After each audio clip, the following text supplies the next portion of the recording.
So it's been a minute now, but how about those Seahawks, man? I mean, right? You were mentioning that you maybe think it's the best game.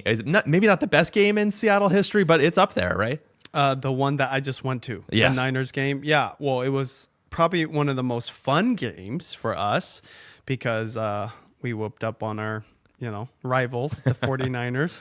But yeah, it's been a good season for Seattle, and I'm just excited about the rest of the season. Well, good year for Seattle sports in general, right? We talked about the Mariners making it deep in the playoffs last time on the show. Actually, it was a part of it, and we'll see long road ahead there. But I mean, you're right that it was. And spoiler alert here, I'm going to talk a little bit about the game, but I promise there's a creator connection here as well. So I was ranting to my buddy, and this is what I said to him. I said, "Listen, first of all, if you think about it." On the very first play of the game, on the kickoff, we score a touchdown. Rashid Shaheed scores a game-opening touchdown. And with the help of that extra point, it was the game-winning score because we only allowed 6 points on the other side of the ball. And so the immediate thing that came to my head was Cal Raleigh and the Mariners after they won the I think it was the 1 seed, right? Well, they won something, and he was like, might as well win the whole beep thing. We don't have beeps yet on the show, so I have to do that manually instead of neutrally doing it. And I said, you know what? Let's take a step back again and just not just admire the team, which is the thing that you were talking about, Benji, but think about the organization because the team is a product of the organization. I am just enamored with the Seahawks in general, right? And so you think about the time when we were moving away from Russell Wilson and we were moving away from Pete Carroll, two legends in Seattle sports history. And at a time when it was really trendy to hire the best offensive play caller in the league, when you knew that you had this beloved coach and these favorite players, the organization still did the hard thing and they made all the right decisions. And it's just remarkable to me. They started over, right? They basically started from square one, but they knew who they were and they leaned into it so that they could still play Seahawks football because they were operating from a foundation that was passed on from that past group. And so I can't help when I watch that game, I can't help but watch that team and think it's 100% an echo of the vision that Pete Carroll always reiterated when he was our coach. Defensive ball, a strong run game with explosive plays that you have with your quarterback. And so, funny enough, in the post show, I think that Gronk said it best, which is that we were dominant. That was the word that he used, that we were dominant. And the evidence of that is that we were so dominant that our quarterback didn't even have to break 130 yards passing to completely blow out, by the way, a 12-win division rival and our rival, to your point, Benji. Special teams competing from the jump, running game that you've been building at for a whole season, quarterbacks and weapons striking the dagger when it hurt the most, and, of course, defense. Need I say any more about the defense? There's still a long road ahead.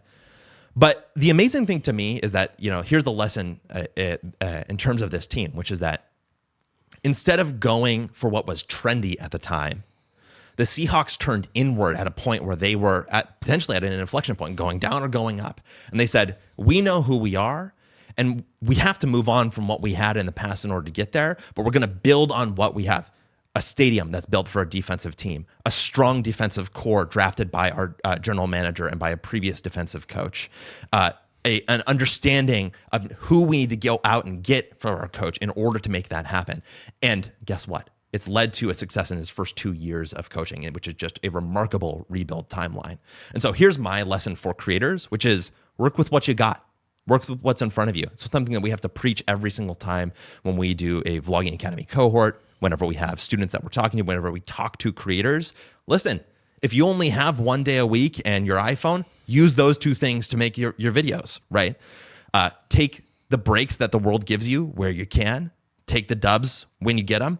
And move on and build when it makes sense to do that. Those are my 3 lessons from that story. Yeah, when I think about that team and what they've accomplished, I think fundamentals was everything all around. So as a creator, it's not just doing one thing, really well. It's doing as many things as you can better every single day, little by little.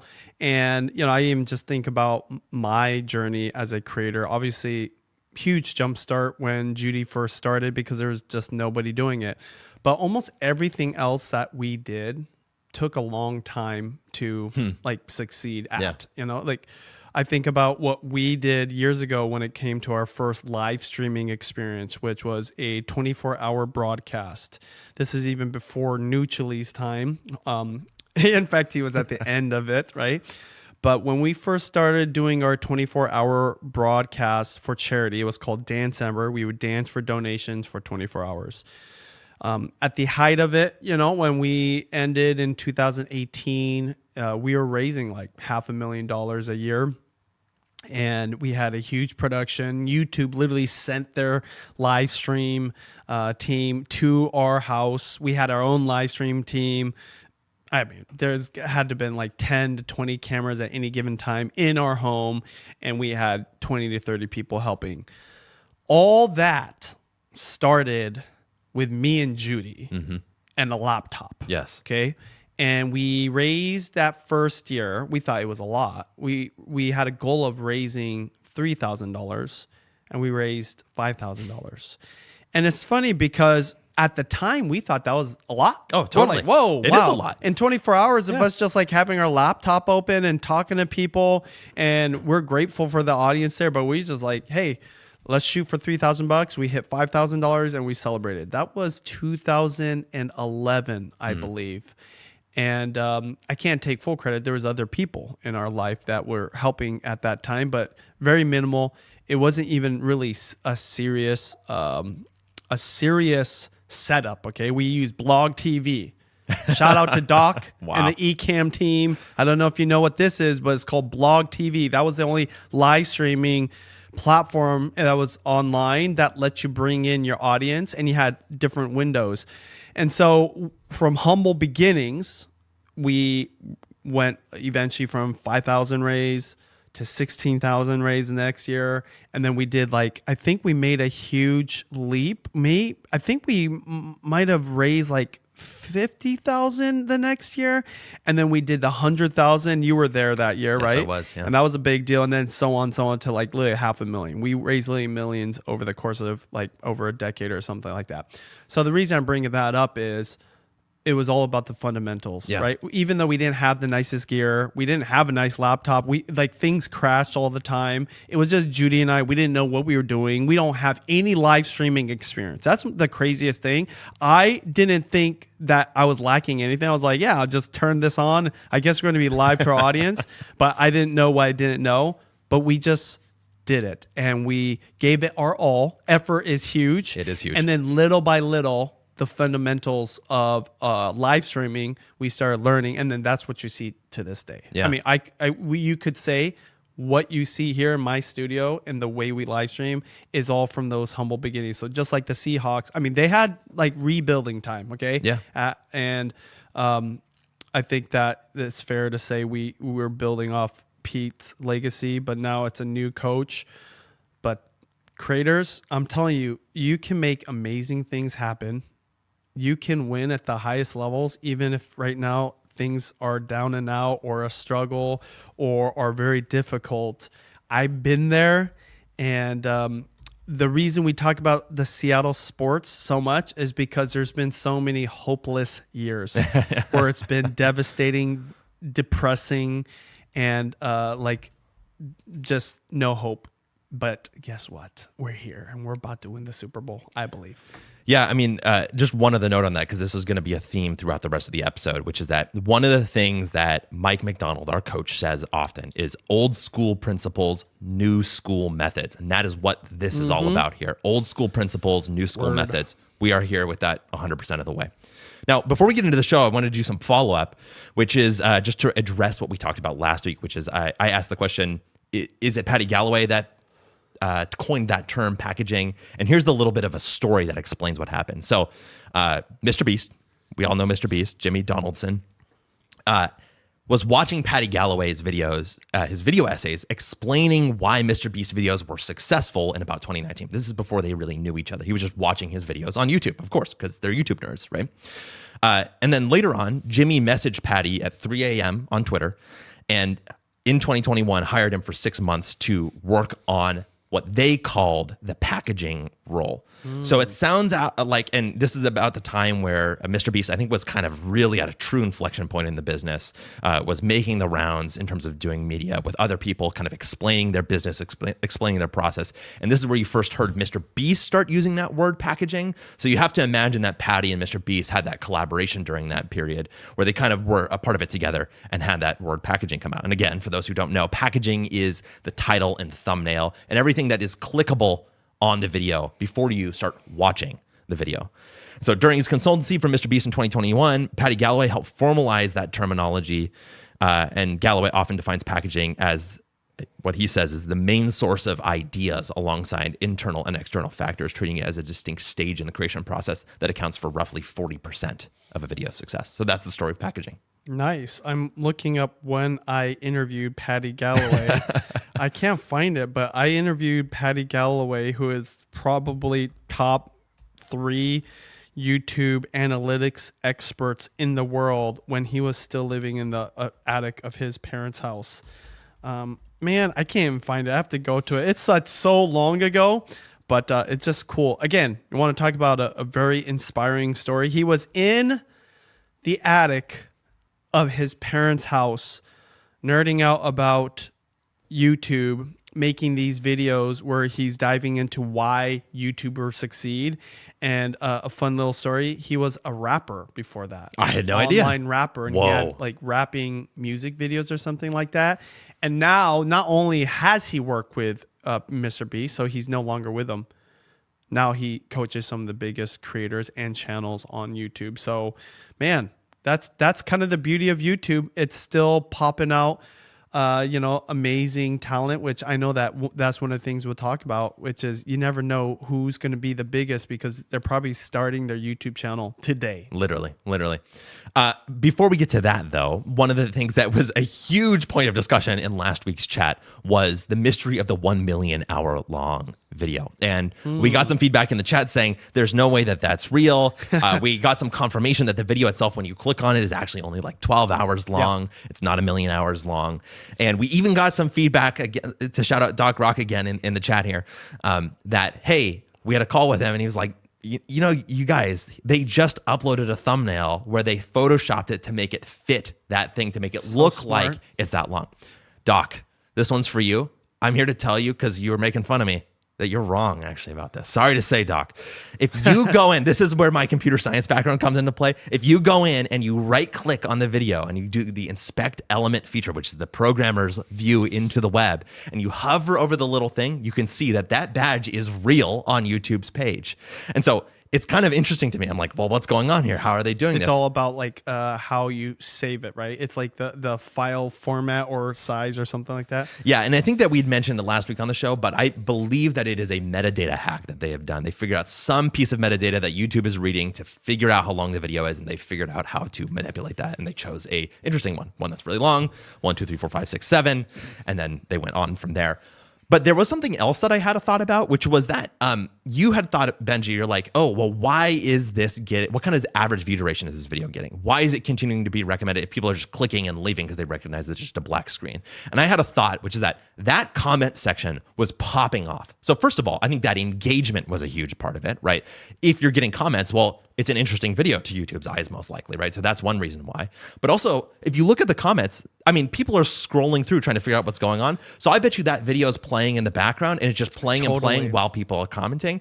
And I thought that was an interesting angle into the average view duration piece of this, because it's something that people don't often talk about, which is that if you're making a video that's kind of interesting or has a reason to be discussed, more than people just commenting and that engagement itself being interesting, it actually keeps people watching for longer because they'll hear the audio in the background and then they'll be commenting while that happens. And I'm just curious about what your thoughts are as it relates to average view duration and the commenting kind of phenomenon there. Yeah, well, two things.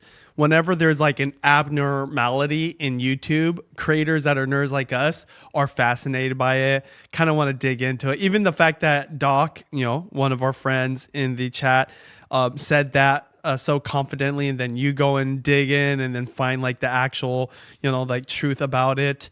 But also just like the novelty, because the thing is like new and different is what is important when it comes to standing out on YouTube. So when someone's doing something really cool like that, you want to learn about it because you might be able to use it. I always say, like, YouTube's job is two things: to make YouTube work better for the viewer, creators, and just the platform in general. Yeah. And also so no one can game it. Yes. Okay.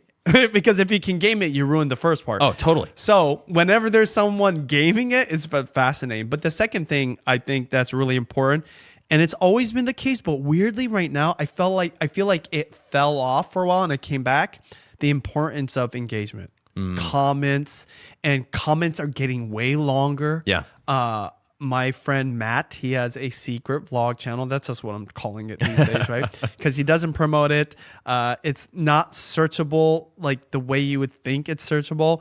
But his comment section is ridiculous because he creates content around something that a lot of people have opinions on. But that engagement, I actually believe, helps him because Totally. not only does the comment keep you on the video longer because you're literally just typing it in and you're sharing your opinion.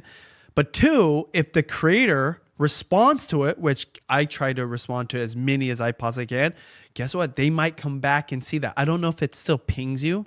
Is that a thing, a notification on your? Yeah, no, definitely. It so does. if you leave that on, that's a ping, right? You go back to it. Maybe you finish the video. If you didn't finish it, maybe you watch a little bit. And then guess what? What if they leave a comment? Yeah. What if other people leave a comment? I think the engagement is back.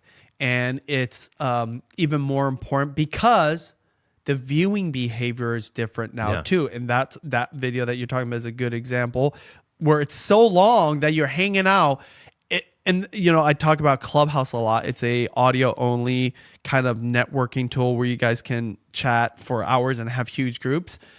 When you have that, you know, couch sitting session and you're talking back and forth, that is powerful because then you're not just engaged, you really care about the conversation. So that video and that creator gets a lot of benefit from that. So that's what I see when I see that video. By the way, I didn't see the comments. I didn't look at it. But when you're telling me that, it makes sense because people are probably debating what are they doing, right? Like, is that what was going on? Yeah, and it's like, well, why did YouTube's algorithm bring us here? Like, what is going on here? Like, why did we even click on this video? Like, there's a lot of like self-deprecation. And actually, Neutrally, if you can bring up the photo of it, I just wanted to bring up too, like that discussion of why this video, this set of packaging, to bring them back to that term from Paddy Galloway, is the thing that is leading to it being clicked in the first place. We had mentioned that, you know, there's a lot in here that kind of reveals the truth about packaging that people tend to not talk about. The length is something that people are looking at and they talk about. Even if this is a bad quote unquote thumbnail, although for this one it's a good thumbnail, there's other pieces of the packaging that have gone under discussed, including things like the view count, the recency when it was posted, as well as the duration. And actually, there was an interesting comment on a recent Hank Green video that proved this point, which is that, and I'm just going to read it to you, and Neutrally, if you can bring this up as well. By the way, look, we should just leave that on the window. There was an interesting comment on a recent Hank Green video that proves this point, which says, and Neutrally, if you can bring this up as well, what got me to click is not the title, but quote, Hank Green and quote, 44 seconds ago. And so this person was basically saying, I didn't even read the title. I didn't even look at the thumbnail. Oh, yeah. I just saw Hank Green and I saw that he just posted it and I clicked the video to watch it. Like the timestamp said 44 seconds ago. Interesting. Yeah. I mean, I'm because that's rare that you would catch somebody so quickly. And I always think that on other platforms like Instagram, if I see somebody post and there's no engagement, it's like, oh, I guess no one cares, right? But then it's like 1 minute ago, 10 minutes ago, I was like, oh, cool, yeah. And well, I don't ever say first, but I like to lead the first comment for sure. Yeah. Speaking of Hank Green, during our discussion last week, Benji shared his channel idea while we were actually recording the piece about this thumbnail, which you said you would record like these ambient environments like Times Square and make these fake windows and things like this. Of course, this isn't exactly what he's talking about. I think there are channels out there that do something similar to that, but not quite. But Hank Green actually had an interesting video that might teach you about how good of an idea that actually is in terms of the economics for a creator. So here's the context. He uploaded a white noise video to YouTube about 9 months ago. And he did this because he really enjoys white noise videos. They help him focus. It keeps his mind from drifting to like unhelpful things. And the idea was that he was going to take the revenue from that video and route it to Partners in Health, which I think is the charity that they have a relationship with. Maybe it is their charity. I'm not sure. But here's the video performance. You ready? On his white noise video for charity, it got 547,000 views. It started, in terms of the trajectory of it, it started below average, kept climbing, and recently hit an inflection point where it's accelerating. It's going faster and faster. Here's how they monetized it. Video is 12 hours long, no mid-roll ads because they don't want to interrupt the white noise, and it still has a pre-roll ad and, of course, the YouTube Premium revenue. And that's sort of the breakdown of how they monetize it. Do you want to guess how much money it made over those 9 months? Actually, it was over 8 months when the snapshot was taken. How many views? 547,000. Just one video? Just one video and a pre-roll ad, and YouTube Premium are the contributors. Got it. So there's not multiple ads in there? No, there's just one pre-roll ad. That's it. Oh, pre-roll ad. How much it made in 9 months from 500,000 views? Yeah. Okay. Like $5,000? The answer is 10 grand. Oh, Partners in wow. Health. It's kind of amazing, actually. I was is. shocked to see that high of a number. But here's what I found even more interesting. Here's the breakdown. $8,800 of that came from YouTube Premium, and about $1,300 of that came from ad revenue. Wait, 8,800 came from YouTube Premium? Yeah, so There's a reason for that. Oh, tell me. I think about this all the time. This is how much of a nerd I am. There's this thing called ASMR. ASMR is just like audio sensory MR. I don't even know what the MR I think it's stands for. meridian response. Oh, thank you. I've been wondering that for 10 years. Okay.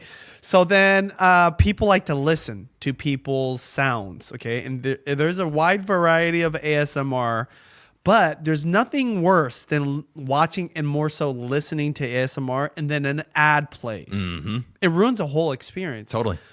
It would also ruin the experience if you're listening to white noise, because the whole point is to relax, to have like that background noise. Well, why would people that have YouTube Premium watch that video or listen to that video? Because they don't have any ads. That's why it's so high, and that totally makes sense. Because in my mind, I'm thinking, and now, by the way, I love that you told me about this, because now I know a lot about the ASMR community. Yeah. I bet you they have a high percentage of YouTube Premium because nobody wants to get an ad for Uber Eats in the middle of you trying to relax and go to sleep. But the videos are long, right? And that's kind of like this. This video is 12 hours long. And so the longer, because it's divvied up based off of watch time, right? The YouTube Premium dollars are, from my understanding. I don't know. Honestly, I'm not the expert on that part. Oh, fair. I think that they are, though. And so that would explain why they would be making more money, because if they're making these longer videos, it would come from the YouTube Premium because it's a longer video. Yeah, it's just a different economics then. By the way, another channel idea, okay? Maybe, these are free, by the way. Neutrally, I was thinking you could actually help me on this. Washing dishes YouTube channel. Interesting. Okay. Huh. I wash dishes and I'm not particularly enjoying the process of washing dishes, but I first off, I do it because I have to. Two, I like to do it for Judy so she doesn't have to do it. Like say she's doing something else or whatever. I like being of value later at night, whatever. But third, I'll listen to podcasts. I'll catch up with the news. But man, if I can make money off of that, oh man. And the reason I bring it up is there's a whole niche out there of cleaning videos. Oh, totally. People it's vacuuming. Huge.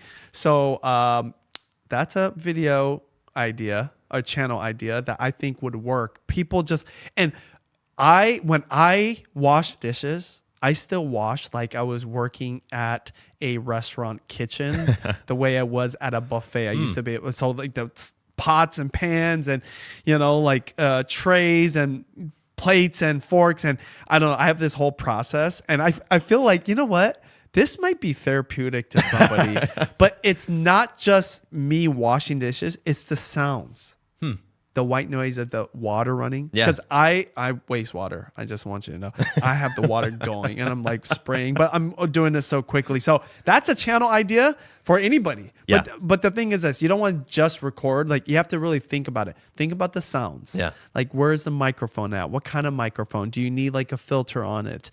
And then like the reason I'm bringing up Nugely is, so by the way, shout out to Ecamm Live. That is the sponsor of this podcast. This is not the reason I'm talking about this story, but they're one of the best softwares for having multiple angles.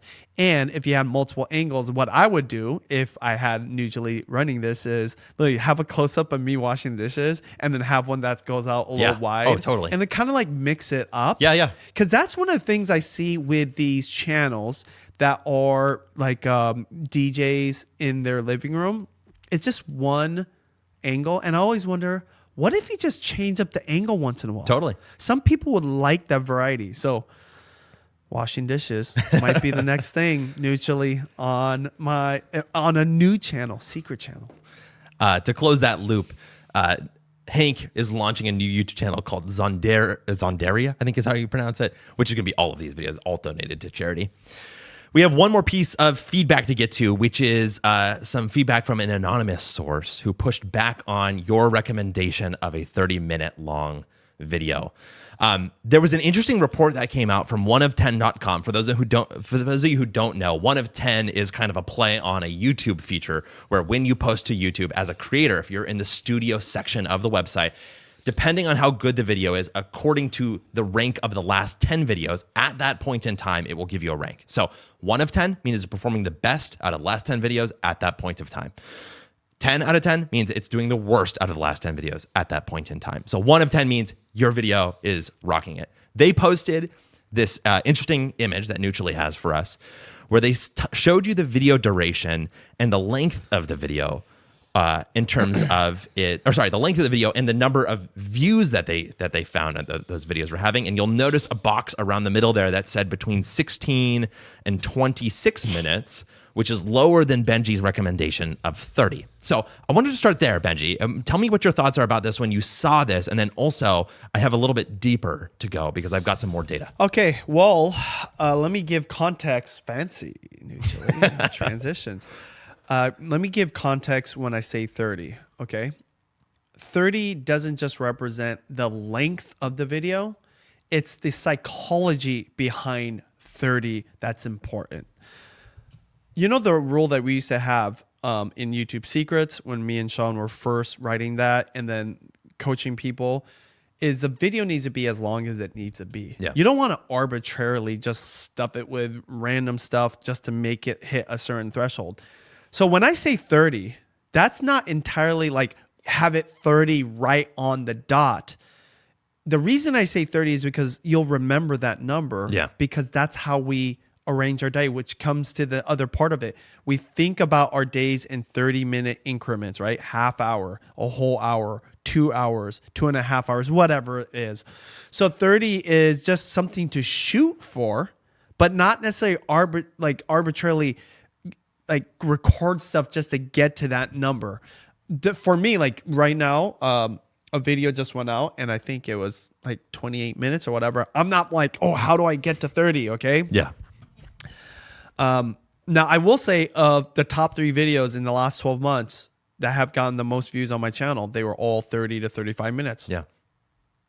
That's another reason why I said that. Okay. But when I look at this graph, it's like, yeah, for sure. Like the data shows there's so much more to like how long a video should be, why that graph is the way it is. I mean, where are they getting that data from? And I'm not going to defend my 30 as if it's like the end all be all. This is the truth of YouTube. Really, 30 is an idea. Yeah. It's the idea that videos should be longer now just because the behavior is different. And 2, 30 represents something that we've all grown up with as long as you were born in the 80s or 90s, maybe early 2000s. That shows are 30 minutes long. Okay. So the thing is this, if I were to give a more like contextual number that's more accurate, I would say like 20 to 30 minutes long, which would be closer to what this graph is saying. So that's my thing. And I'm not saying because I'm trying to defend it or trying to like change it. When I got interviewed by Sean and he asked me about this and I said, there's finally a number, 30. It wasn't giving the full context, but really what I was trying to say is like YouTube is different. People are watching it on the bigger device, the television, and they're just watching way more and they want longer. Because what's funny about that graph is if you keep it going, they say that it starts going massively up at 1 hour and 2 hours. In fact, Neutrally, why don't you go ahead and pull that up because we do have it. And one of the interesting pieces of feedback that we got on this is that, right, the issue is that if you're aiming for 30, right, you kind of reach, there's a trough there. You'll notice at the bottom, it starts on the left side at 5 minutes. It goes up around 15 to 20 minutes and then it peaks at 20, 25 minutes and starts to drop again at 30, but stays high at a plateau until about, I want to say maybe 60 minutes is when it starts bending upward again. But those really, really long videos, the 85-minute long videos, the 135-minute long videos, and even the 170-minute long videos is actually the peak in terms of the median number of views that they found on these. So we're talking uber extra long 2+ hour videos that are getting actually the most views even above those 30-minute segments, right? Which is just incredible. We're going to talk a little bit about a live stream that you did the other day that's in that range. But man, it's amazing to see, and it really illuminates what you're talking about. Didn't I call it? Oh, you called it 100%. But no, what I'm saying about the AVD? Yes. No, and Neutrally, if you can go back to the original blue bar graph again, because this one I found interesting as well, because this is where the precipice happens. This is what we just saw, right? So around that 28-minute range, and actually at the 20-minute range, you can see it start to drop again to get to that plateau around 30 minutes.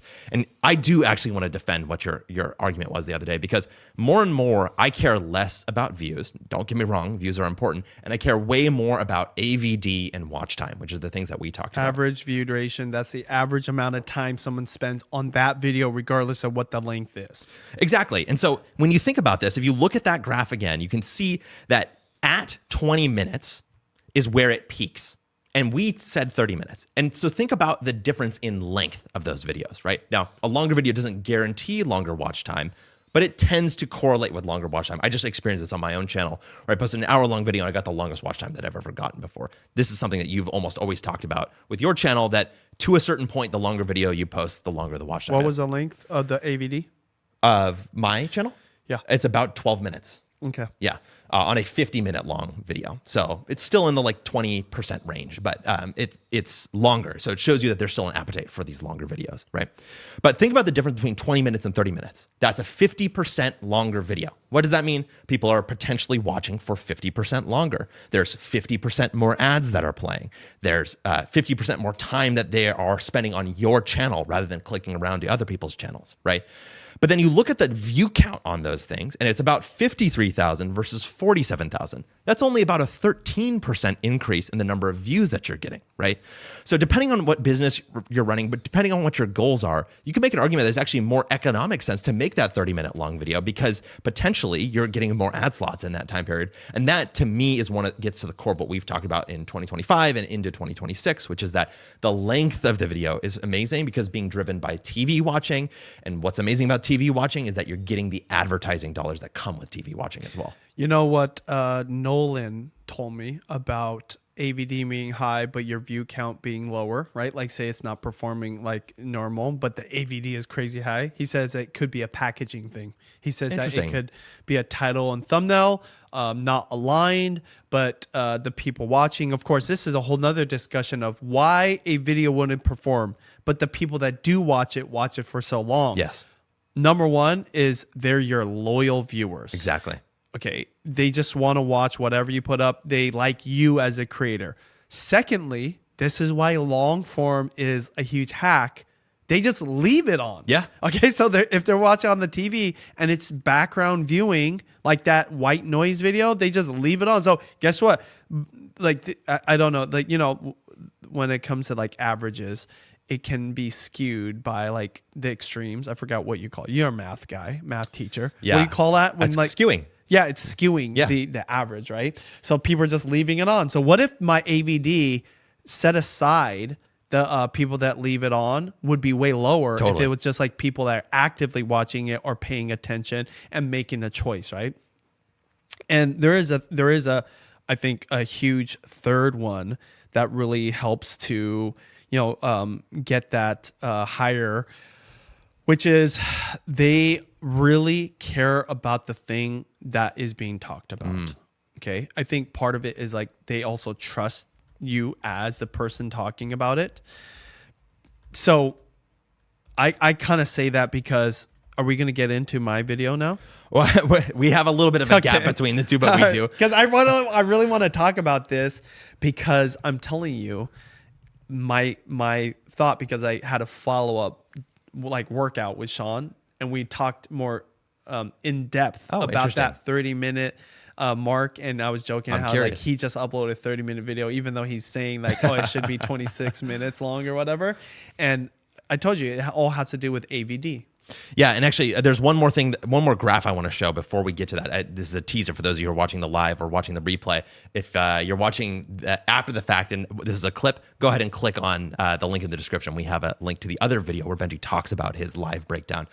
But here is the last graphic I want to show you, which I think encapsulates both of the things that we've said in this, which is that this is a graphic from Tubular Labs, and you can see that this is the number of video, or this is the watch time of videos on YouTube. And 13% of the view time is going under 1 minute.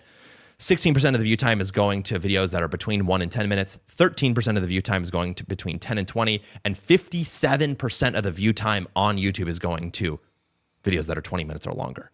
So regardless of how you look at things, it shows you that YouTube is the long form platform. I mean, big surprise, right?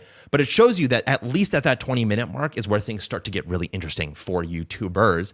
And back to the core philosophy of what you said, Benji, to me, that is a remnant of the TV era, of like the actual television broadcasting cable network TV era. There's a reason that shows were broadcast in 20, 25, 30, 1 hour long segments, because like you said, people build their lives around the 30-minute segments, but also it's a digestible amount of time for something to be done on the screen. Yeah. Let's get into some topics, but first, we're sponsored this episode by Ecamm Live, the powerful live streaming platform for Mac. Benji, I know you have a lot to say about Ecamm, and one of the big things that you've been doing lately is you've been doing live broadcasts on your cooking channel for the first time in a long time, and part of that was enabled by Ecamm, right? Yeah. Well, first off, I think that live streaming is the future of all content, especially when you consider AI and the AI slop and just how much competition there is and how competitive is if you want to become a creator. And long form is just the best way to kind of stand apart, also to build trust. And there's nothing more longer than a live stream, right? Yeah. And we used to do 24-hour live streams. By the way, I want to like test this out with Ecamm one day. But the reason Ecamm is amazing for me is because when we used to do setups for my old cooking live streams, they would take at least an hour, right? At least. And all the gear that you kind of like seeing is being utilized in here would have to get transferred over there. It's just a nightmare. I have like all kinds of lights and all kinds of different gear. I mean, I don't even want to go into it, but basically it looked like a robot was attacking my kitchen, okay, because of the things that were attached to the camera. And even then, it was very limited in the angles I got. Now I use one laptop, 2 DJI Osmo Pocket 3s. Okay, those are both like $400 or $500 cameras. And not only is it a 5-minute setup, but I have sometimes 5 to 7 angles, and it runs smooth. By the way, it runs smooth. Okay, I've had glitches in the past just because of the overwhelm of the bandwidth and everything. I don't even know how this works, but Ecamm makes it super easy. Now I'm doing live streams all the time. And Neutrally, I don't know if we want to get him commenting on it real quick, but Neutrally, you should just talk about like how much easier it is for you, because not only is it easy for me to set up, but now you're also running it from the comfort of your own home versus before it was both of us setting up for hours. And it was just crazy. Yeah, I don't want to dwell on the old setup too much, but just to put it in reality, it took a solid hour and a half just to get all the equipment and all the angles to Benji's liking. And then with Ecamm, like Benji mentioned, he literally plugs in 2 DJIs into his MacBook and then sends me the code to connect in remotely. And that's literally it. That's it. And no batteries too involved, because we used to have to charge up batteries and batteries would die, and we'd have to have backup.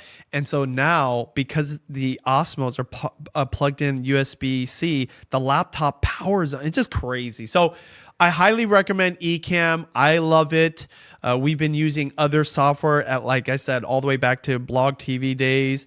It's the best live streaming software, and I'm loving that we're working with them for our podcast. Yeah, I mean, the proof is in the pudding. If you look at Benji's channel, he has been live streaming a lot lately, and part of that is the belief in live that Benji brought up at the beginning. But I can guarantee you, if he believed in it and it wasn't easy to set up, it probably wouldn't be getting done as much. That's something that we believe about all content on YouTube. So if you're interested, see how it works for yourself by starting a free trial at the link in the show notes, and use code BenjiTV15 for 15% off your first month.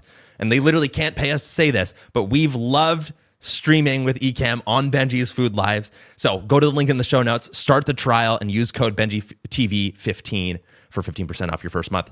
Thank you so much to Ecamm Live for sponsoring our show. Let's get into some topics, and this is the big one of the day, which is the 2026 Neal Mohan letter to YouTube. Neal Mohan is the CEO of YouTube. He posts an annual letter every year. It was a huge deal for us last year as we started learning about TV content and the way that YouTube was taking over the TV space. It showed us why vlogging was being so successful, of course, near and dear to our hearts as the proprietors of Vlogging Academy.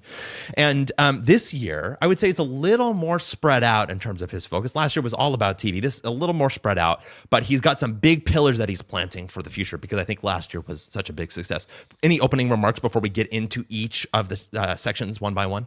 Yeah, nothing really stood out for me, honestly. The only thing that, again, I'm interested in is TV, YouTube TV, and longer content. And the way he spoke about it, kind of like really being bold about its position, YouTube's position in just like the media world. Not just digital media, just media in general. Period. And so they're thinking big time, and I wouldn't be surprised if one day they'll get like playoffs on there. Yeah. Or, I mean, could you imagine like the Super Bowl? Oh man, something crazy like that. Oh, yeah, you told me that's like a mafia thing or whatever. but still, no, I believe that it will happen. By the way, I believe that it will happen someday. Yeah, it might be years down the road or whatever, or in collaboration with one of these networks. Oh, totally. And it would be smart for one of the networks to team up, even though in a way they're going to kill themselves. That's a conversation for another day, but maybe a conversation for now. I'm going to take it section by section. He has 4 main points that he's making, and each of those have subsections. So let's go ahead and start with number 1, which he titles Reinventing Entertainment. Creators are the new stars and studios. I'm just going to read directly from this, and then we can react to it live. So the first section that he has under that number 1 is our creators and artists. And he says, viewers come to YouTube to immerse themselves in the biggest cultural moments. They want a front row seat to the Super Bowl action from creators like Jesser and Kay Adams, full red carpet coverage from the Oscars, and the immersive fandom experience surrounding a Taylor Swift or BTS album release. We offer it all.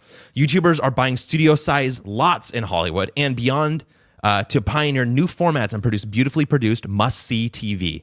The era of dismissing this content as simply quote-unquote UGC is long over.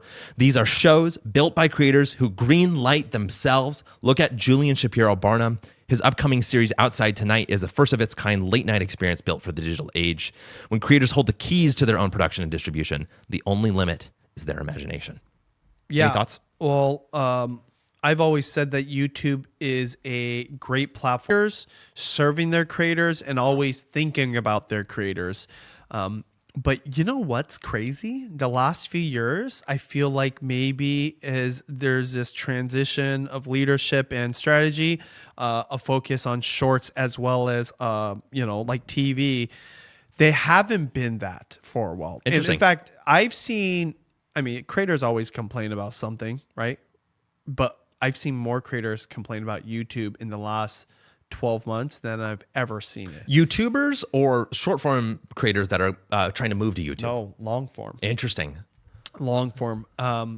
And if short form creators complain about YouTube, they're complaining that long form is too hard, or they don't know how to do it, and hence why they want to start vlogging or working with someone like me, because they feel like it's this overwhelming thing. But no, generally speaking. So I wonder, because last year they had what's called the Creator Collective. They went to all 50 states, try to hit all these small communities and do these creator get-togethers. Basically, I hosted one of them in Seattle. But outside of that, there wasn't a lot. And I've noticed less and less of these, I don't know, creator-based programs or events. They did do what's it called? All in or made on YouTube or something like that. I don't know. It's just like creator thing. But I've heard a lot. The reason I bring it up is I wonder, especially it's kind of a huge statement to make it number one. They like acknowledge creators, because I've always said that is what makes YouTube successful at the highest level. Because what do we always say? Why is YouTube winning compared to Netflix? Why does YouTube kill all the other platforms? Because they have more creators creating free content, building the library, and he even said one big thing in there. They're building their own studios. I know, that was a shock right? to me. Yeah. To create content. And YouTube doesn't fund this, by the way. YouTube doesn't do anything special, and that's kind of my point. I've always said they should do even more, because this is the heart and soul of this like free-flowing, video like tsunami that comes onto their platform. And it's for me. And I don't know if you watched that video or listened to it. One of the things they said that is amazing about YouTube from the very beginning, that it was free to upload to it. Oh, interesting. That they kept the platform free for people, because it's not easy, especially early on. Yeah, especially early on. And I think it was like a losing thing, but they knew how important it was. And even to this day, the thing is, like, now we're getting into potentially 8K. I don't know if they're entertaining that, but it's definitely 4K, right? Yeah. And longer videos, Yeah. live streams. It's just crazy. So they already do a lot, but I think they could do a lot more. And I think creators were kind of not feeling like supported. So maybe this is like him saying, hey, we know how important you guys are, and we want to acknowledge it. And hopefully they're going to do more. Yeah, I thought it was really interesting him bringing up, I mean, of course, this is his chance to talk about TV, but positioning creators as TV producers, basically. And the idea that they have control over their own production, and that I was shocked to hear that the studio lot buying thing, I mean, they're going out in Hollywood and buying these lots and actually building out studios. Probably because they're going out of business. These like studios that like the Warner real Brothers. estate. Yeah, for real. They're like just buying it up. It doesn't surprise me. I mean, look at Mr. Beast's studio. I think it's like a freaking factory over there. And to me, that just shows you just how powerful last year's message was about the TV. And we'll continue talking about it on the show. Speaking of TV, the second bullet point under that, the second subheading was every format on every screen. He says, whether they're watching on a small screen in their hand or the largest screen in their home, viewers choose YouTube for an unmatched breadth of content. Long form, shorts, music videos, live streams, podcasts, and more. From niche interests to global trends, viewers are finding what they love on Shorts, which now averages 200 billion daily views. This year will bring even more variety to Shorts by integrating different formats like image posts directly into the feed, making it easier to stay connected with your favorite creators. We're also investing in music, whether it's helping you find your next go-to artist, uncovering the stories behind the songs that move you, or making it easier to discover the experience and experience new releases. YouTube has been #1 in streaming watch time in the US for nearly 3 years, according to Nielsen. YouTube is the new TV because creators are the new primetime.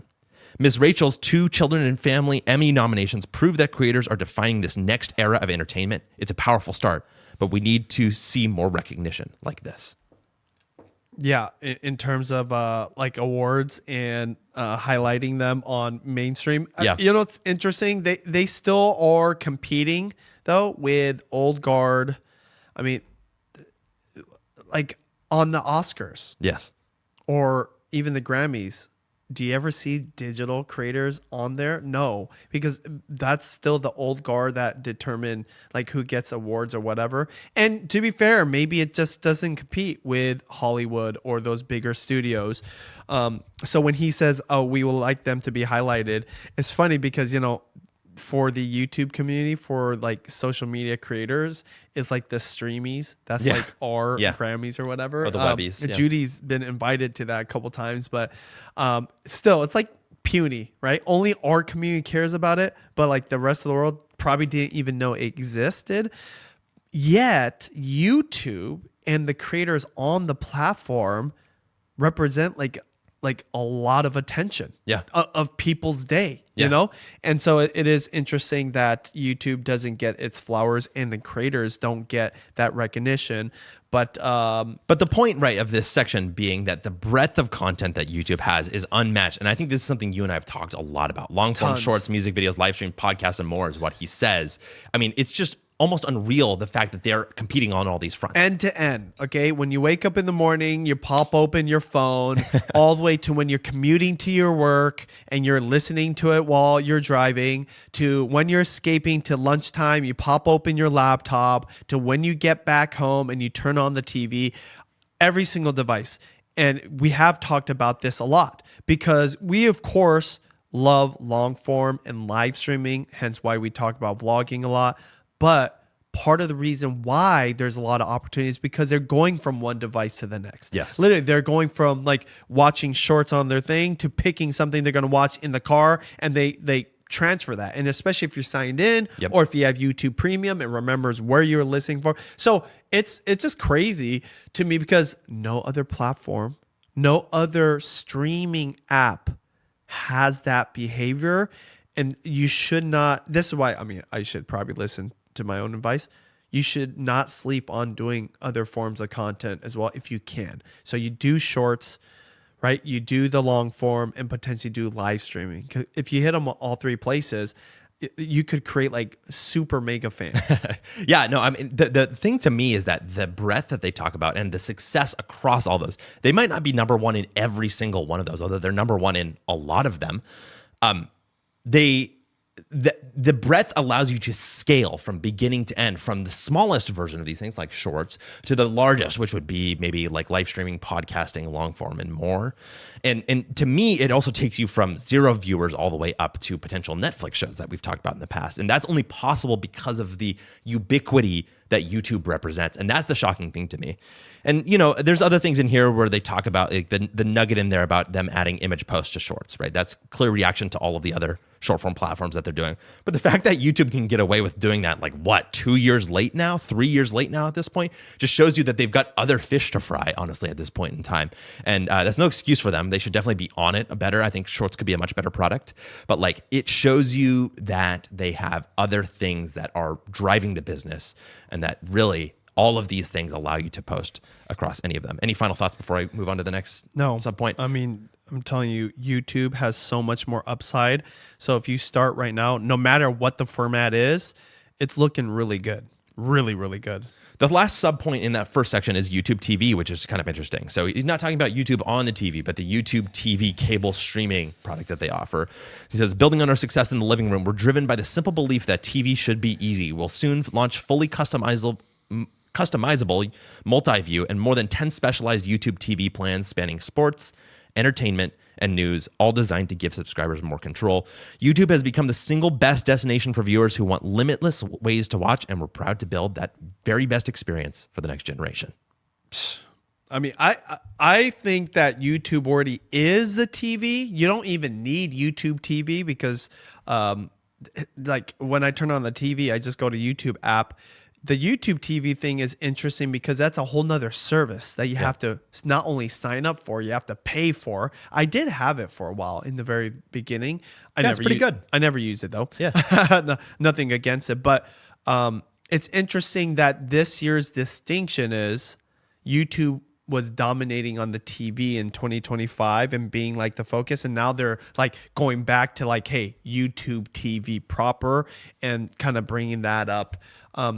I always thought it's a mistake to even have the distinction, but they kind of have to for the networks. I think like for the rights advertising and negotiations to have that separation. Yeah. But I'm like, make it all one thing because it's confusing. If you don't know, then you don't even know. But yeah, again, just showing that YouTube can replace your cable. Yeah, I mean, I think that ultimately that is the destination of both of them. Because guess what? I mean, when cable dies, right, which it actively is, right, what's going to replace it? It's going to be streaming, right? So YouTube kind of becomes the de facto replacement as cable continues to march downward. And they're sort of like, we're going to shepherd the new generation in, and we're also going to shepherd the old generation out. Just a couple of pieces of real-time follow-up before we get to the second section from Doc.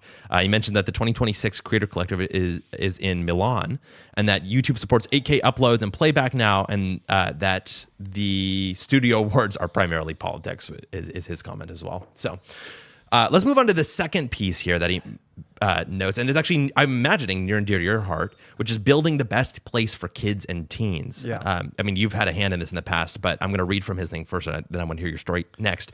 He says, kids and teens rely on YouTube to learn and connect both inside and outside of the classroom. According to a 2025 Kantar survey, 93% of 18 to 27-year-old viewers in the U.S. agree that YouTube helps them learn new skills. And according to a 2025 Oxford Economics survey, 79% of U.S. teachers who use YouTube agree that it helps students learn. Our goal is to ensure YouTube remains a place for exploration while empowering parents to guide the journey. When it comes to kids and teens, we have a strong track record of offering age-appropriate experiences, from the launch of the YouTube Kids app in 2015 to a supervised experience for preteens in 2021. This year, we'll make it easier for parents to set up a new kid account and easily switch between accounts, ensuring that everyone in the family is in the right viewing experience. Last week, we announced updates to strengthen and simplify parental controls, reflecting our core belief that parents should decide what's right for their families. Parents will soon be able to control how much time their kids and teens spend scrolling shorts, including setting the timer to 0, an industry first. This is all in service of empowering parents to protect their kids in the digital world, not from the digital world. Yeah, so this is probably YouTube's biggest strength that nobody knows about. Think about TikTok, of course, Facebook and Instagram, Pinterest even. All of them have a kind of minimum age requirement because they're not made for kids. Decade ago now, probably a little bit more even then, YouTube decided, you know what? We're seeing kids consume content on our platform. So the product people knew, the analytics guys knew. So they would like do algorithm things to protect the kids, which is crazy because they didn't want any liability. Because YouTube is like a freedom of speech type of platform. There's all kinds of stuff, if you really dig in, not appropriate for kids. So they thought, you know what? Both for the safety, but also for their benefit, let's make YouTube Kids.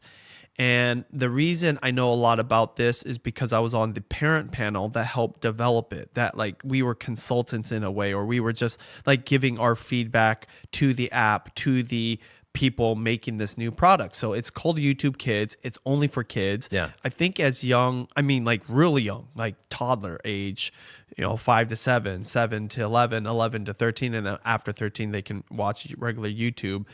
But it's a huge deal because what happens if you're a parent, you already know this, but if you're not a parent, you don't have kids, let me just tell you, when kids get a hold of YouTube, they watch a lot.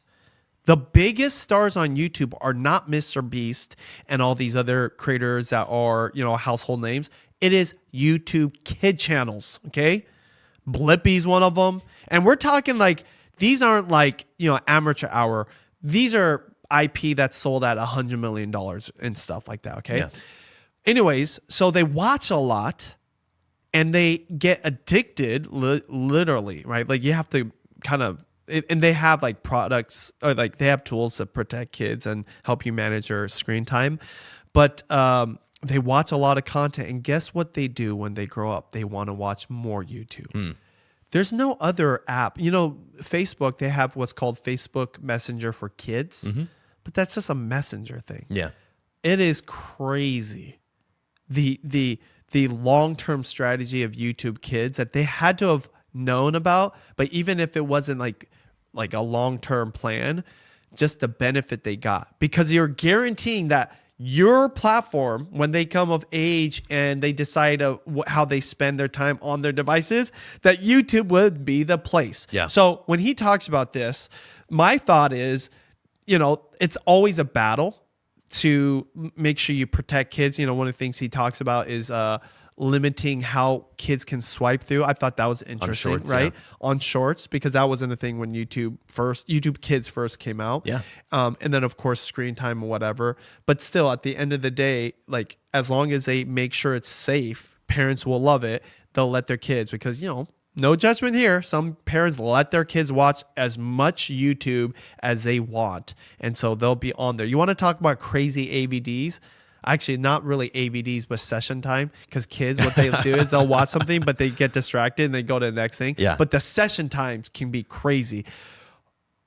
Real quick takeaway for creators listening to this. There's a button that says made for kids, not made for kids, that everybody has to sign up for.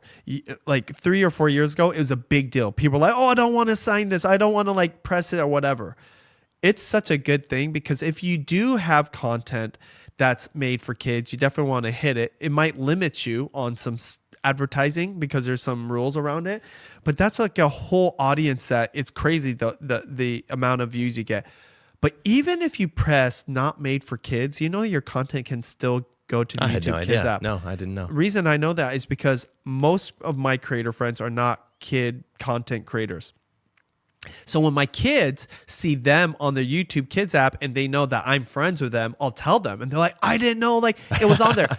This is how smart the AI is. Yeah. If it determines it's wholesome content, it's family friendly, and it's safe for kids, they will put it in front of kids. So you might not know that you have an audience of kids watching, and I don't know how it looks in analytics, but yeah, if you can make, like it's like when I bring this up, I'm talking about bleeping out curse words, or like, if you can get to family friendly, even if it's not made for kids and you have to press that button, there's a huge opportunity there, because ads do still play and you do make money off of it.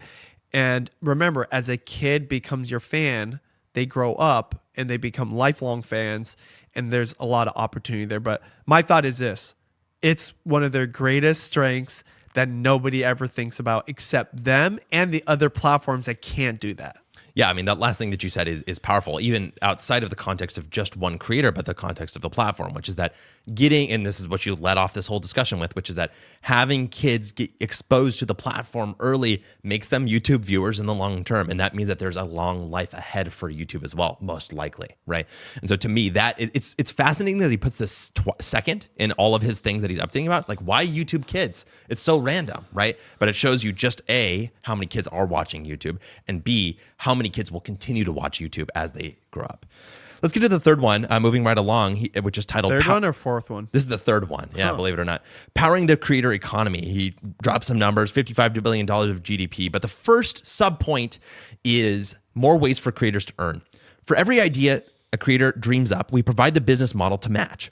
This year, we'll continue to invest in different ways to earn, from shopping and brand deals to fan funding features like jewels and gifts. We know these are important revenue streams, especially outside the US, for creators like Santiago Matias, who uses Super Chat as a way for fans to influence the outcomes of his hit reality series. We're focused on making YouTube a premier shopping destination because viewers trust product and brand recommendations from creators like Vineet Malhotra, who drove millions of dollars in YouTube shopping GMV in 2025. With over 500,000 creators already in YouTube shopping, we're focused on frictionless commerce. Soon, when a creator like Christian Dominique recommends a product, you'll be able to buy it without leaving the YouTube app. Any thoughts about YouTube commerce and the ways that creators can earn? Oh man, this is something they always try to do, like more and more and more. And I noticed he like made a call out about brand deals, doing more brand deals. Yeah, we're going to talk about brand deals second. Should I bring that up now just so we can talk about all as one big bunch? No, we will talk about it, but I'm just saying, still, the one thing that makes YouTube monetization like the best is just the most oldest, boring thing. It's AdSense. Yeah. That's it. Even if short form creators don't get that, right?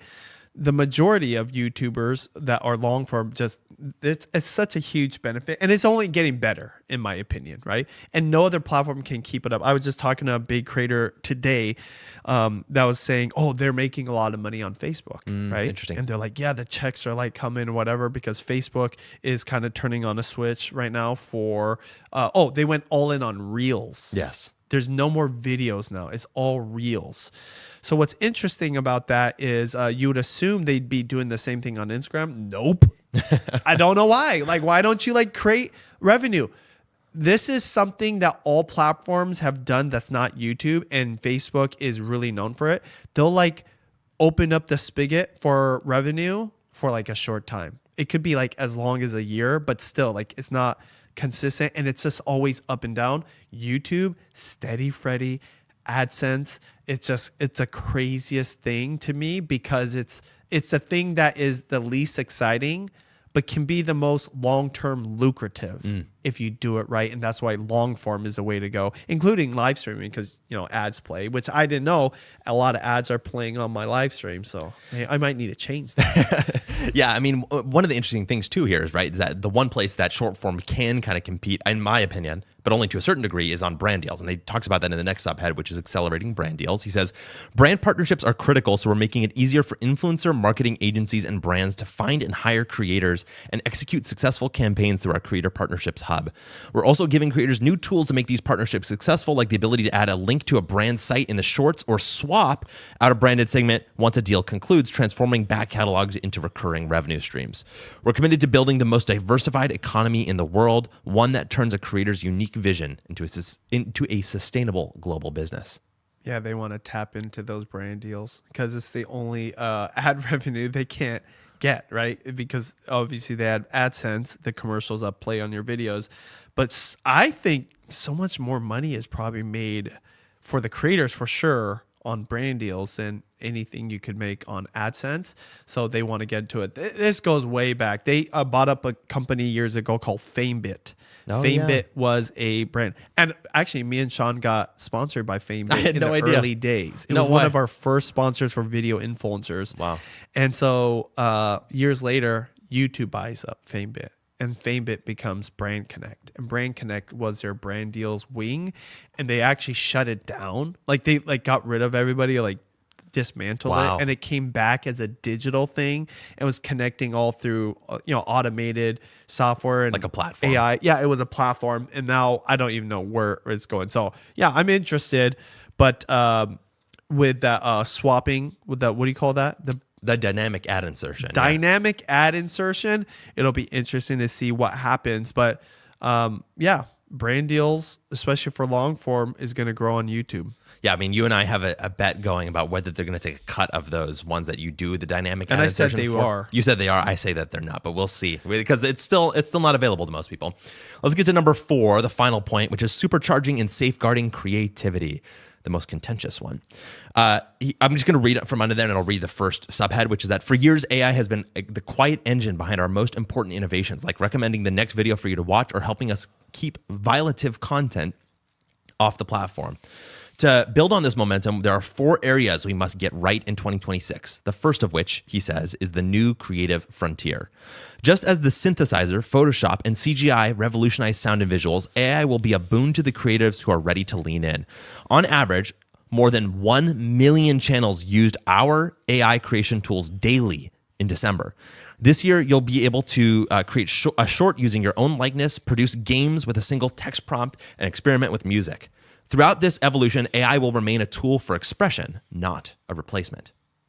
Yeah. The thing that stood out to me there was the fact that you're going to be able to basically deep fake yourself in shorts. Oh, yeah. Like similar to ChatGPT's, what do you call Sora, where you can basically have AI create a shorts for you and use your likeness or whatever. To me, it's like whatever. I don't care because to me, it's AI slop. And I'm not going to get involved in AI slop. I know I have creator friends that are into it and like are doing well or whatever. But I'm like, anything someone can just do at their fingertips quickly using AI is going to get so competitive because everybody can do it. I'm all about the thing that no one else wants to do or is harder to do because that's where the opportunity is. Or that everyone else is missing. Yeah, exactly. And that's why long form and live streaming is kind of my big focus, and that right now vlogging specifically.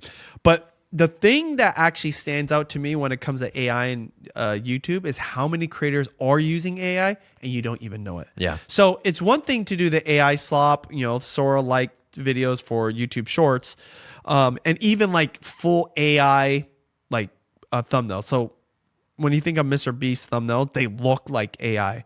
what's crazy to me is how many creators are just utilizing AI in their content creation process or using AI to help them make their thumbnails look better. I have a creator friend that put out a thumbnail that I thought was just a picture at the location of where he was vlogging and just like any other day. But no, he took a picture and used AI to completely transform it, and it looks real. Yeah. I couldn't tell the difference. In fact, I thought it was the real picture. When he told me it was AI and then he showed me the original picture, I was like, whoa, this is crazy. And it's the, they used to say this, like all the AI experts or people like, in that world, you should just use AI. Get used to using it and get familiar with it. And I believe those people, in fact, this is a creator that were using it for the last 2 years are so far ahead, not because they're AI creators or they're creating like content that's completely artificial.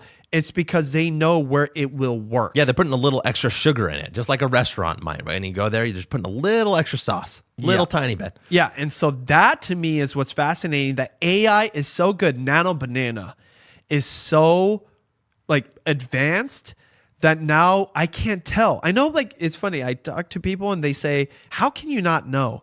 No, some of this stuff for me is hard, but think about, we're like doing this. This is our profession. Yeah. But what about the average viewer? They don't know. And that is crazy, because the thing is, if you combine AI tools and not necessarily go all in on AI 100% content, and you use those for real content just to spruce things up or even help you edit or whatever.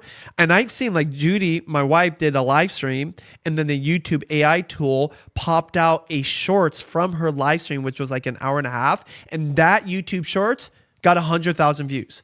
So it's just cropping out a part for whatever reason. It picked that because the algorithm thought, hey, there's a lot of engagement. Bam, titled it, made it, uploaded it, automatically 100,000 views.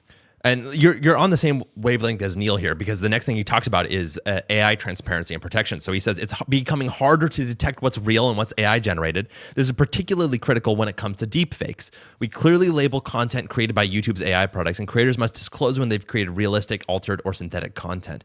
Because labels aren't always enough, we remove any harmful synthetic media that violates our community guidelines. We're also building on our foundation of Content ID, a system our partners have trusted for well over a decade, to equip creators with new tools to manage and use the use of their likeness in AI-generated content. Finally, we remain committed to protecting creative integrity by supporting critical legislation like the No Fakes Act.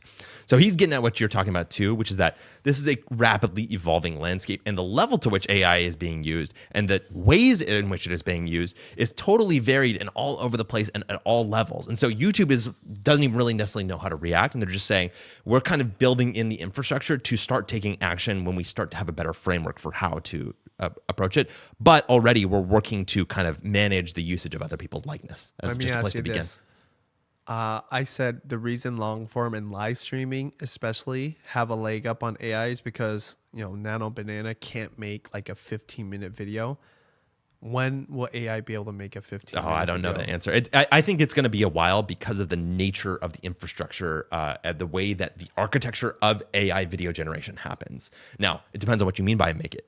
If you're talking about a wholly generated AI video, it could be a long time until there's an innovation that gets us to the next level. And that the last time that happened was like 15 years ago, right? So it's possible that it's another 15 years or so, right? It could be next year. Really, it's the cost, isn't it? That's like holding it back. It's the cost and the compute and all of those things are really the same and thing. Consistently creating a character and making it look. I've seen like videos where people, I don't even know how they're doing it, where the character looks the same. Yeah, and there are tools out there that let you have character consistency across different shots. And so you can generate shot by shot each one of those things. And the question becomes, like at that point, you're just kind of creating a new form of art. And that's what Neal is saying here, right? It's like, how do you balance the two? Let me go and read the next one, because I think it plays into this as well, which he talks about managing AI slop. He says, the rise of AI has raised concerns about low quality content, aka AI slop. As an open platform, we allow for a broad range of free expression when ensuring YouTube remains a place where people feel good spending their time. Over the past 20 years, we've learned not to impose any preconceived notions on the creator ecosystem. Today, once odd trends like ASMR, comes up again, and watching other people play video games are mainstream hits. But with this openness comes a responsibility to maintain the high quality viewing experience that people want. To reduce the spread of low quality AI content, we're actively building on our established systems that have been very successful in combating spam and clickbait and reducing the spread of low quality repetitive content. So right there, he's talking a lot about what you're saying as well, which is that, listen, not all AI content is created equal. And in that competition between the long form and maybe the short form that AI represents, well, everybody is using AI in a totally different way. So any thoughts across all three of these? Transparency, protections, AI slop, and then the generative frontier that YouTube is helping enable. Yeah, it's both exciting and scary. Exciting just because the tools are going to help creators. I mean, the thumbnails are so much better. Before, the thumbnails made me cringe a little because, again, they look like AI, but now you don't know if it's AI. It's just making the thumbnails even better. And people there's a friend of mine, his name's Anton. He has a real estate podcast. I help co-host it. And the thumbnails that are being made now because of AI are just like crazy. In fact, I think, and it's not just him, just like other friends of mine that say that they used to use thumbnail editors and now don't have to. And the thumbnails are better now because whatever they're thinking that they used to tell their thumbnail editors to do, now they can do it. The scary part of it is the unknown of it, right? So totally. What creators are at risk? And I think the shorter your content, the more risky it is. Also, deep fakes. I think that people stealing your IP, it's just rampant, just crazy. So all that to me that's concerning, and you have to be on the lookout for it. Yeah, it's just like, like with trademarks, you have to police your own trademarks. With AI, I'm not saying everyone's out to get you or whatever. I'm saying pay attention to it. Like, see what the capabilities are, especially if you're a short form, and don't just get left high and dry, because what I have seen in the past in this game of being a creator, and this happened on YouTube, is your life can change in an instant. Yep. This has nothing to do with AI. This is just an algorithm. For many years, Judy's and I's AdSense was going up, like making bank, okay? And doing really well, gaining millions of views and making I don't know, it was like over $15,000 in AdSense at the time. Literally one algorithm change dropped our income over 70%. Wow. Whoa. Within 30 days. Wow. Now, it was like overnight when we saw the drop because, of course, the views went down and all that kind of stuff. Luckily, our vlog channel is going the other direction because the algorithm changed. But imagine if I didn't have that, okay? So this is kind of going back to what we talked about the Seahawks. I kind of playing on all fronts. Yes. Don't just be isolated to this one thing. It is just one of the necessities of being a creator, because if you're just doing one thing one way on one platform, even, I know we talked about YouTube, you could be putting yourself at risk. And I think AI could be 100x more dangerous. So that's why I like to obsess over it. Not because I like AI. I use it and I think it's a useful tool. I just don't want to be left like I was before, where I had 70% drop in income, which I think with AI could totally happen. That's why I'm asking about 15-minute AI videos, because when that happens, guess what? Anything in the 15-minute range has tons of competition. Yeah, and he ends this on a similarly kind of hopeful note, which is that and this is something that you've echoed as well, which says, I'm often asked to predict who the most important creator on YouTube will be in 5 or 10 years. My answer is always the same. It's someone you've never heard of, and that person is starting their channel today. And that's what makes me so energized to continue building the stage for this generation and the ones to come. Let's go to move on to the next topic, which is a little bit about Instagram's platform changes, if you're okay to talk about that. Yep. And then we'll get over to what's going on your channel. Just a few days ago, Adam Mosseri on Instagram had this really kind of cryptic, weird post that kind of went viral. It was posted all over the place. And I'm just going to read it to you point by point, and we'll kind of just briefly discuss it before getting into the deeper platform mechanics, which is that Adam Mosseri says the key risk Instagram faces is that as the world changes more quickly, the platform fails to keep up.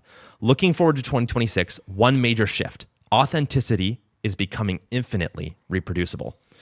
Everything that made creators matter, the ability to be real, to connect, to have a voice that couldn't be faked, is now accessible to anyone with the right tools. Deepfakes are getting better. AI generates videos and photos and videos with indistinguishable from captured media. Power has shifted from institutions to individuals because the internet made it so anyone with a compelling idea could find an audience. The cost of distributing information is zero. Individuals, not brands or publishers, establish that there's a significant market for content from people. Trust in institutions is at an all-time low. We've turned to self-captured content from creators we trust and admire. We like to complain about AI slop, but there's a lot of amazing AI content. Even the quality AI content has a look, though. Too slick, skin too smooth. That is going to change. We're going to see more realistic AI content. Authenticity is becoming a scarce resource, driving more demand for creator content, not less. The bar is shifting from, quote, can you create, to, quote, can you make something that only you could create? Unless you're under 25, you probably think of Instagram as a feed of square photos, polished makeup, skin smoothing, and beautiful landscapes. That feed is dead. People stopped sharing personal moments to feed years ago. The primary way people share now is in DMs, blurry photos, and shaky videos of daily experiences, shoe shots, and unflattering candids. This raw aesthetic has bled into public content across art forms. The camera companies are betting on the wrong aesthetic. They're competing to make everyone look like a pro photographer from 2015. But in a world where AI can generate flawless imagery, the professional look becomes the tell. Flattering imagery is cheap to produce and boring to consume. People want content that feels real. Savvy creators are leaning into unproduced, unflattering images. In a world where everything can be perfected, imperfection becomes a signal. Rawness isn't just an aesthetic preference anymore. It's proof. It's defensive. A way of saying this is real because it's imperfect. Relatively quickly, AI will create any aesthetic you like, including an imperfect one that presents as authentic. At that point, we'll need to shift our focus to who says something instead of what is being said.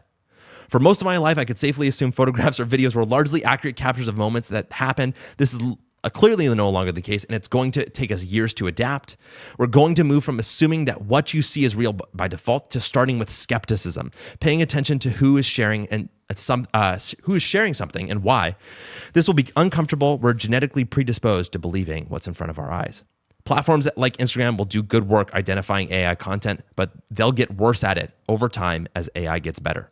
It will be more practical to fingerprint real media than fake media. Camera manufacturers will cryptographically sign images that they capture, creating a chain of custody. Labeling is only part of the solution. We need to surface much more context about these accounts who are sharing content so people can make informed decisions. Who's behind the account? In a world of infinite abundance and infinite doubt, the creators who can maintain trust and signal authenticity by being real, transparent, and consistent will stand out.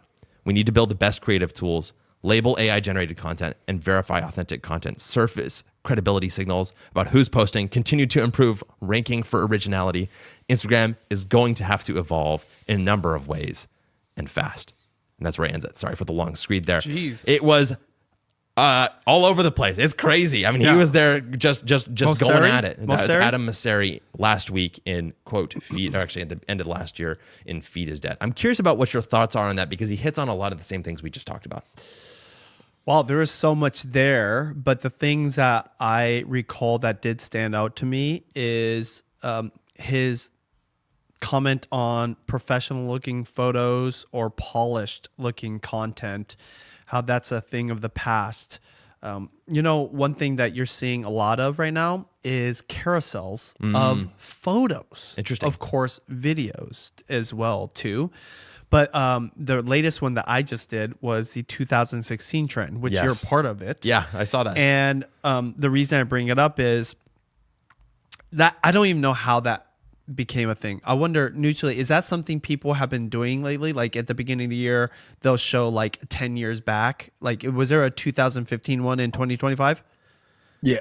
Well, no, I think for some reason 2016 was just like it happened when 2026 happened. Somebody just did it, okay? But still, part of the appeal is it's 10 years ago. Yeah. So it looks so different. And that you could say like that was like the height of photos in Instagram. Okay. That's very true. Yeah. Okay. So everyone was taking all kinds of photos, not just polished photos, all kinds of photos. So they're just putting the highlights. What was going on in 2016? So if you're a creator, so Judy and I noticed all of our creator friends who were big time back then doing it the most, that probably had the most engagement because we were creating a lot of content. Yes. So there are some creators that are big now. We call them like new creators or whatever. I don't know.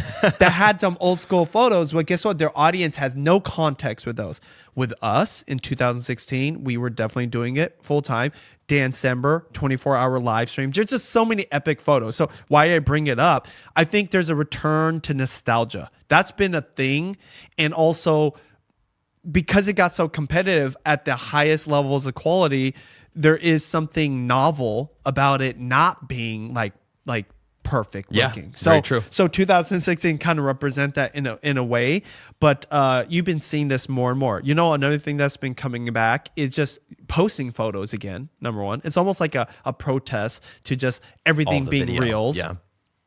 But also people taking photos with like disposable cameras or film. Yeah. Right? Film cameras. Oh, I love photographing on film. Yeah, for sure. And so that feel and that look, people want that, like creators want that because it sets them apart. What's my big takeaway from that? Anytime you can set yourself apart from the pack, the better. So when you find yourself doing everything everyone else is doing, even if you're like jumping on the new trend and it's working, I'm just telling you, like, eventually it's just going to catch up with you because everyone else is going to start doing it.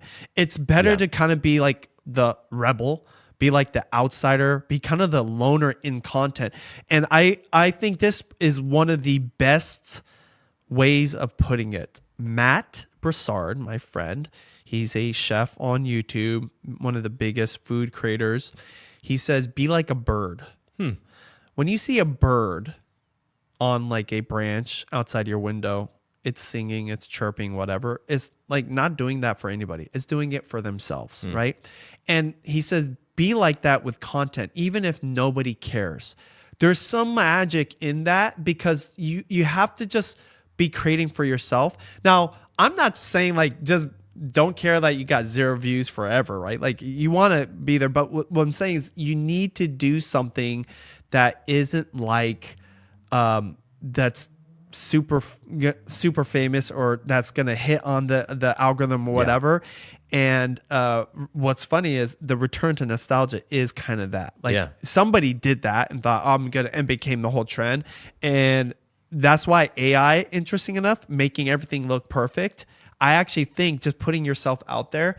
By the way, I never wear makeup. So I like make a point to just be what I am all the time. Okay, it looks like I look like I'm dying sometimes, or like I just woke up from like 30 minutes of sleep because my kids woke up at night.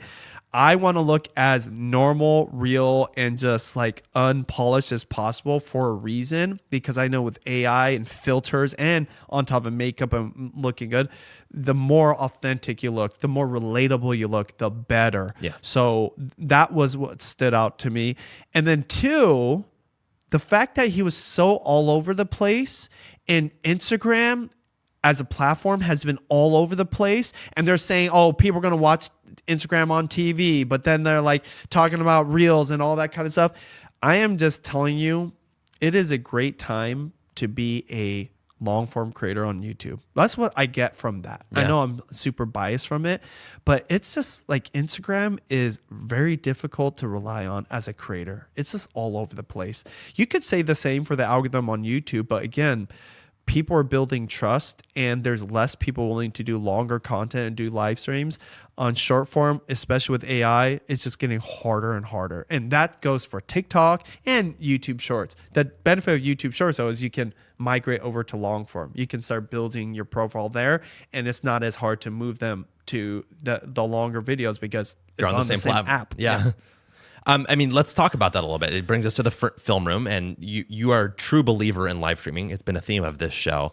And one of the examples of that is what you did this past week, which is do a 2.5 hour long live stream. Now, there's a whole bunch of angles that we could take for this, and I just wanted to start by talking about the average view duration, because this is what you were calling earlier in the show. You called it. So at the end of the stream, if I remember, it was in the kind of like mid-10s range in terms 12 minutes. So that means that on average, the average viewer that came across this live stream watched for about 12 minutes. Now, some people watched longer than that. Some people watched shorter than that. But the average viewer was about 12 minutes. Now, over time, you texted us just a few hours after, you said keeps going up, and it went to 22 minutes. And there was a point where it was like literally like 30 plus minutes at a late night. Yeah, not the average, but like at one point of the day, it was getting up there, but still it takes the average from when the video, went live to now. And at one point there was like a 35-minute, but so the average never reached that high. So let me set the scene a little bit. You are sitting there, you're cooking pizzas, which is one of the things that you do the most, that you're passionate about, that you have a lot of experience about, that you know that your channel cares about as well. You do that with your friend Matt Broussard, who you talked about earlier in the show, a chef, so you got to learn a thing or two from him, running the setup that we talked about earlier in the show as well through Ecamm Live and using DJ Osmo. Shout out to Ecamm Live, the sponsor of the show. Thank you, Nooch. And also, thank you for clapping for Ecamm there. One of the things I noticed is just the vibe of the show. You've been running things that were about an hour long, which people really enjoyed. And one of the things I noticed the most in this one is that because you did it for so long, people said, I finally caught one of your lives. I'm so excited. And so I just want you to reflect a little bit on that experience, about what it was like, what you think about the 2.5 hour long live streams, and whether the length is there, and like, what is your general philosophy about the reflection there? Okay, so I used to do more live streams, but they took a lot of production, a lot of effort, and there wasn't a lot of ROI. I mean, my audience that watched it, they might have loved it, but it just wasn't consistent enough because it was too difficult to sustain. Okay, so then I start using Ecamm Live, and I'm using my vlogging cameras, which is the DJI Osmo Pocket 3. So it makes it way easier. So now I can do it. Okay. So I'm back doing it. It's an easy way for me to vlog without editing or doing anything. And it's up right away. And of course, live streaming engagement is the best. It's that, someone asks a question, you answer the question. They love that. Okay. All right. Can I say something? Yeah. Remember, so even though we went live, but I was also multi-cording and the live output, and then what were you able to do with that later on? Yeah, and so another thing that we're able to do with the live stream is actually take that content and edit it into my daily vlog, or edit it into a vlog on the same channel. But the reason I wanted to do this live stream, right? One, because my friend Matt wanted to come over and try my pizzas and just bake pizzas. He's like a legit chef. So I knew he would like be into it and also teach me something and teach the audience. But also I want to just test this theory out. Like, if it's longer, will the AVD go higher? Yeah. Now, going back to this arbitrary number of 30 minutes, right? When I was on Sean's podcast, he was asking me about this, and I was talking about how I think like there is a number now for how long your video should be. I said 30 minutes, okay? But then he comes back to me and says, actually, the data shows it should be like 16 minutes to 26 minutes, and then between 30 and 60 is like the danger zone, and then after an hour, whatever.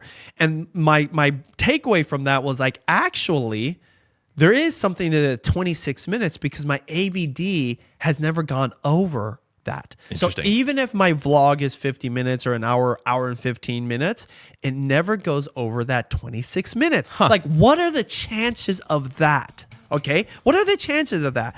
Also, flip side, if you add all the ads to a 26 minute, that still adds to 30 minutes. But remember, that is the video length that he's talking about. I'm talking about AVD. Okay. So then I was thinking, if I do a 2.5 hours, because what happened was in the beginning, as our videos are getting longer and longer, we're talking from going from 10 minutes to 12 minutes to 15 minutes to 20 minutes, the AVD was almost always 50%. So if it was 15 minutes, it'd be like 7.5, 8 minutes. Yeah. If it was like 20 minutes, it'd be 10 minutes. It'd be 50%. Exactly.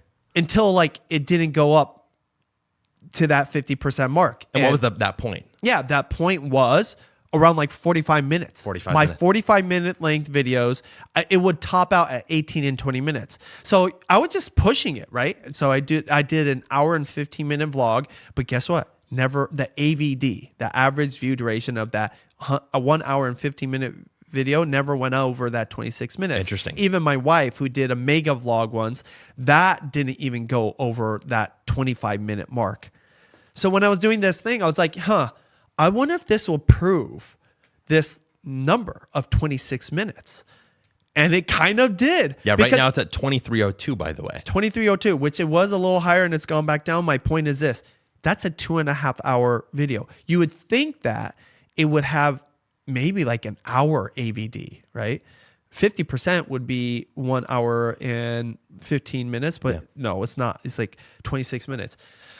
The takeaway for me is 26 minutes is a magical number. Oh, interesting. If you can hit that, right? There's just so many things that go into AVD and your channel, you as a creator, your type of content, who the audience is, what's their behavior, what are they getting out of it. But for me, it's crazy. I thought it would go over 26 minutes and it didn't even hit it. Yeah.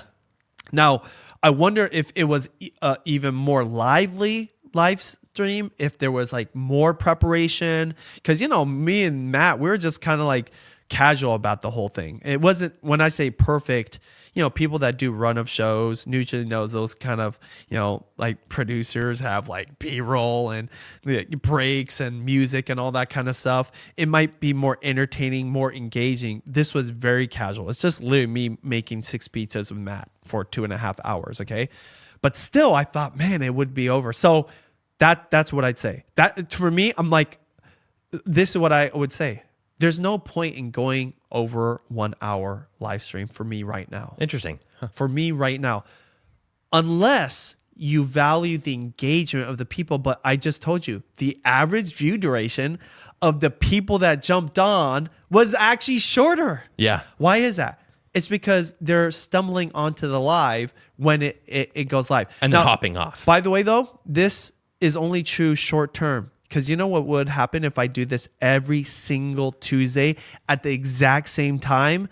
That AVD would go higher as long as there was enough value, entertainment value, educational value, whatever it is. Not only will they know it's on there, so they'll be prepared, right? There'll be people waiting for the live stream to happen as long as I give neutrally the thumbnail more than 5 minutes before it happening. They will probably watch longer. And I bet you at that point, the AVD would be longer. It would be the opposite. The AVD might be way higher and then shrink down. This gets really gnarly for the average person, or especially a beginner that's not like a creator. What I'm saying is I learned that for me right now, there is kind of like a threshold for how long a live stream should be. And ultimately my number of 30, which represents more than just the length of the video, it represents a psychology of time, right? 30 minutes represents half an hour. Right now, I'm kind of like shooting for 25 to 30 minute vlogs lengths. That makes sense. And the interesting thing about that too is that it fits right in with what you talked about with the traditional TV platforms as well, right? If TV platforms were programmed in 30-minute and 60-minute chunks in the past, it would make sense to program your YouTube videos in those 30 and 60-minute chunks as well.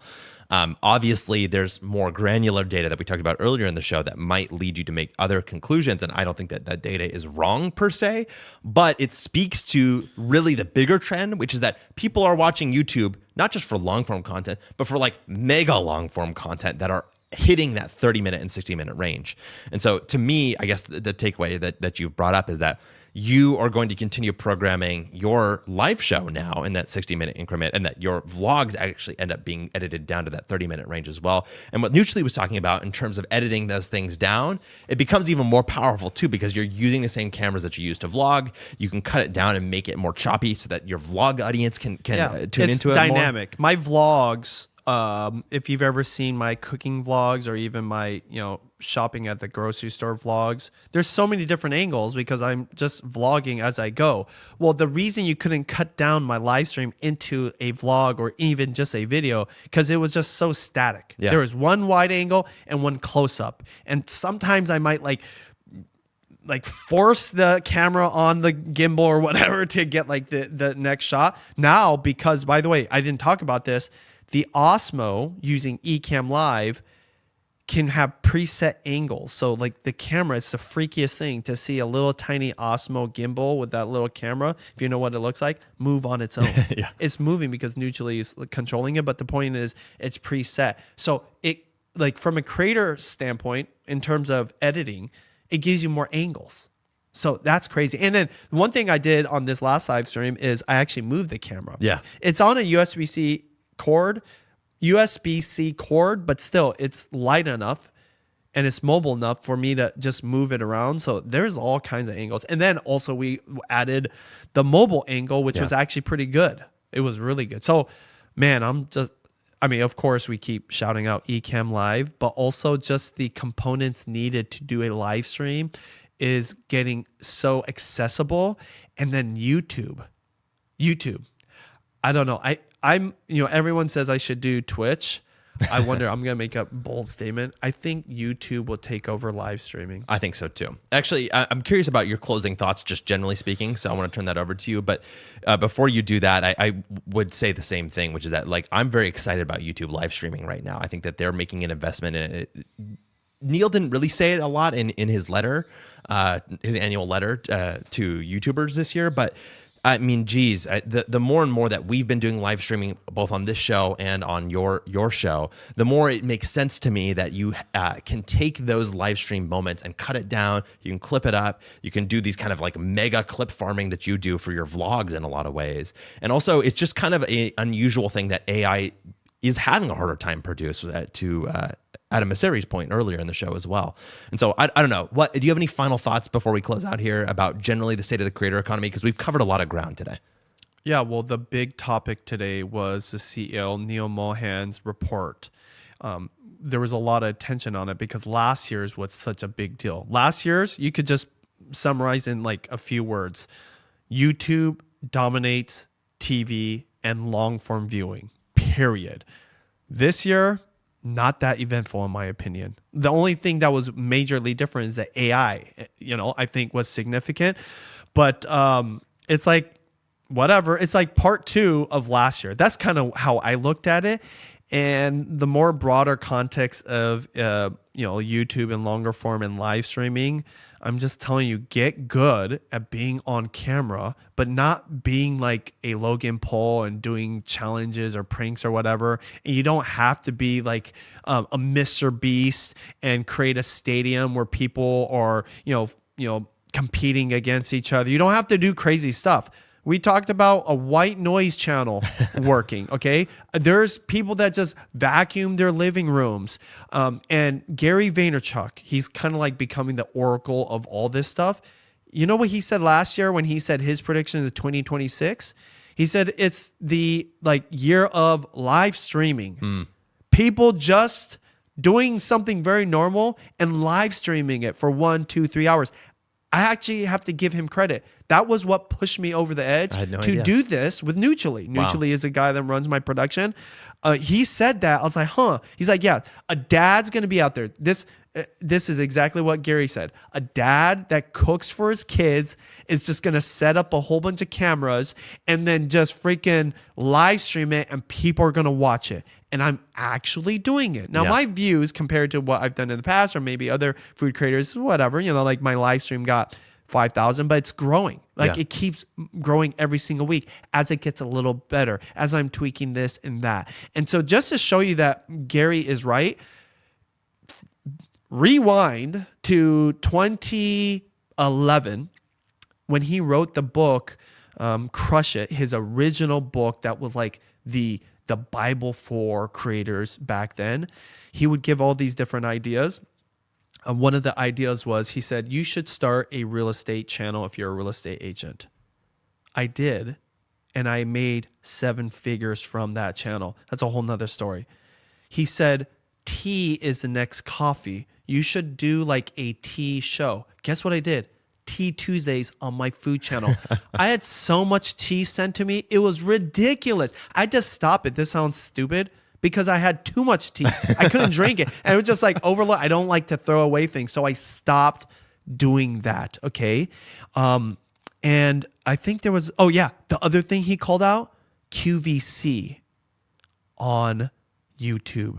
You know what's nuts about that? It didn't play out the way he said it is because it's doing it now. Yeah. So this guy is right about a lot of stuff. So when he said this last year, and we're friends, me and Gary are friends. I'm fortunate to be able to say that. And I've met him. I've been on his podcast. He's been on my content.